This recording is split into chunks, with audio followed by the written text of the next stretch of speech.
সরবরাহ কমায় ফেনীতে বেড়েছে সব ধরনের সবজির দাম। প্রকারভেদে 10 থেকে 15 টাকা বাড়তি দরে বিক্রি হচ্ছে সবজি। এ নিয়ে আরও জানাতে ফেনী থেকে যুক্ত হচ্ছেন সুলাইমান জালিম। জালিম, হঠাৎ করে কেন বাড়ল সবজির দাম জানাবেন?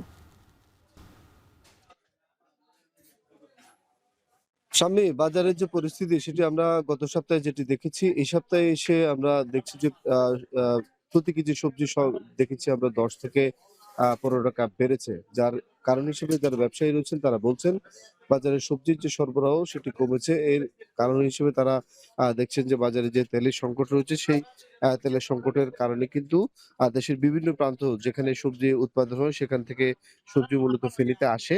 ফেনীতে কোনো সবজি খুব একটা উৎপাদন হয় না। সেই আ সেই আ এই খরচ বাড়ার কারণে কিন্তু যে সবজির যে দাম সেটি বাড়ছে বলে তারা মনে করছেন। আজকের যে বাজার সে বাজারে আমরা এসে যেমনটি দেখেছি যে ক্ষীরা আজকের বাজারে ৳৫০ বিক্রি হচ্ছে। যেটি গত সপ্তাহেও ৳৪০-৪৫ বিক্রি হতে দেখেছি। শসা আজকের বাজারে বিক্রি হচ্ছে অ্যা অ্যা ৳৪০। কাকরোল বিক্রি হচ্ছে আজকের বাজারে ৳৮০। এছাড়াও পটল বিক্রি হচ্ছে ৳৮০। বরবটি বিক্রি হচ্ছে ৳৬০, যেটি আমরা গত সপ্তাহেও ৳৫৫-৫০ বিক্রি হতে দেখেছি। ঢেঁড়স আজকের বাজারে ৳৫০ বিক্রি হচ্ছে। গাজর বিক্রি হচ্ছে ৳৪০। বেগুন বিক্রি হচ্ছে ৳৭০। কাঁচামরিচ আজকের বাজারে আমরা কেজি প্রতি ৳৬০ বিক্রি হতে দেখেছি। বাজারের সবচেয়ে যে সবজির দামটা একটু বেশি সেটি হচ্ছে আঁকড়ি। আমরা দেখেছি ৳১৮০ কেজিতে এই সবজিটি বিক্রি হচ্ছে। এছাড়াও টমেটো বিক্রি হচ্ছে ৳৪০ কেজিতে, বাঁধাকপি বিক্রি হচ্ছে ৳৩০। কিছুটা কমে বিক্রি হচ্ছে বলা চলে স্থিতিশীল, সেটি হচ্ছে আলু। গত মাসখানেকই এটি ৳১৮-৳২০ কেজি দরে বিক্রি হচ্ছে। এছাড়াও পেঁপে বিক্রি হচ্ছে ৳৪০। বাজারে কিছু এ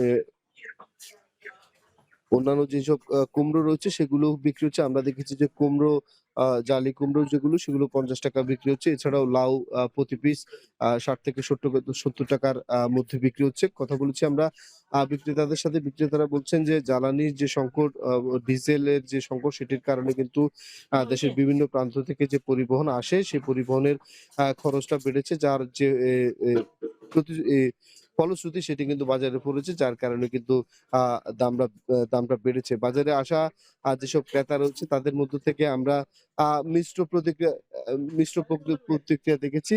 আ রাত্রি বাজারের যে পরিস্থিতি সেটি সাধারণ যারা ক্রেতা রয়েছেন তারা আমাদেরকে বলছেন যে কিছুটা অস্বস্তি তাদের মধ্যে রয়েছে। বছরের এই সময়টাতে সবজির যে দাম থাকার কথা সে দামটা কিছুটা অস্বাভাবিক বলে তারা মনে করছেন। এ ছিল ফেনীর সুলতান মাহমুদ পৌর হকার্স মার্কেট থেকে আমাদের কাছে ফেনীর সবজি বাজারের খবরের সর্বশেষ।